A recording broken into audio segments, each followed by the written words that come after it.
vrais signes et qu'on puisse fréquemment. Et surtout, ça se voit à quel moment de la journée. La région des Plateaux Ouest a été invitée, ce 4 mars 2024, à œuvrer pour la promotion des droits des personnes âgées, notamment le droit à l'information et l'éducation, pour leur santé lors de la 5e édition des universités du 3e âge à Kpalimé. Initiée par l'Institut national d'assurance maladie, INAM, cette édition est placée sous le thème « Tenir les promesses envers les personnes âgées ». Elle a pour objectif de créer un cadre d'information, d'échange et de sensibilisation sur la santé et le bien-être des personnes âgées, et de mobiliser les acteurs du 3e âge pour la prévention et la promotion de la santé chez les seniors. C'est aussi une occasion de rencontre, de retrouvailles et de causeries débats entre personnes âgées sur des thèmes variés, en lien avec le 3e âge. Il faut tout d'abord noter que l'Institut national d'assurance maladie, INAM, a dans son volet d'information, de prévention sur la santé, qui a inscrit de faire des activités à l'endroit de toute la population, surtout ses cibles, et notamment les personnes âgées. Alors, dans sa politique de prévention et d'information sur la santé, l'INAM a initié une activité dénommée les universités du 3e âge. Et c'est 2017, cette année nous en sommes à la 5e édition. Cette année 2024, ces activités de 3e âge se déroulent dans 5 villes différentes. Et aujourd'hui, c'est Kpalimé qui nous accueille après Lomé le vendredi. Ensuite, ça sera le tour de Sokodé, la ville de Sokodé, de Kara et de Dapan. Le thème retenu pour cette année est « Tenons nos promesses envers les personnes âgées ». Alors, quelles sont les promesses que nous avons faites aux personnes âgées?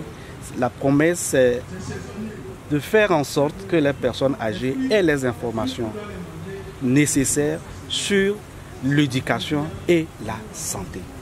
Et pour cela, nous avons invité des éminents panélistes pour échanger avec eux sur des thèmes assez spécifiques liés à leur âge.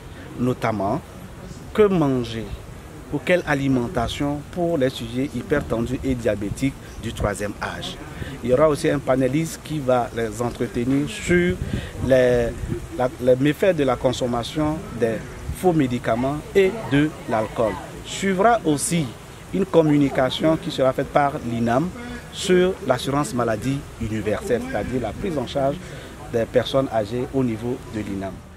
À l'ouverture, les principaux intervenants ont précisé que plusieurs actions sont menées en faveur des seniors pour leur permettre de mieux s'intégrer au sein de la société et de vivre décemment.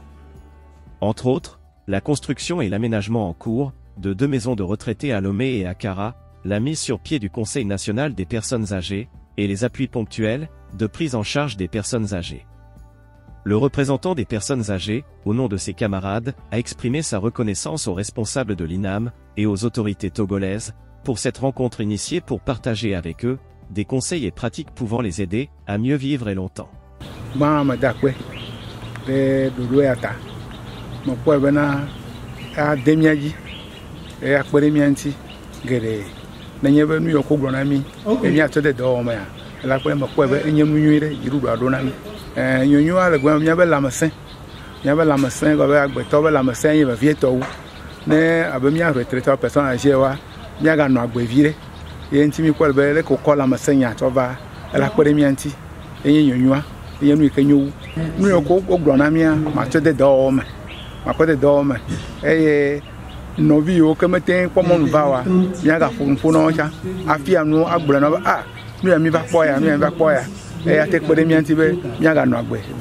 Le soupçon, qu'est-ce qui va se passer?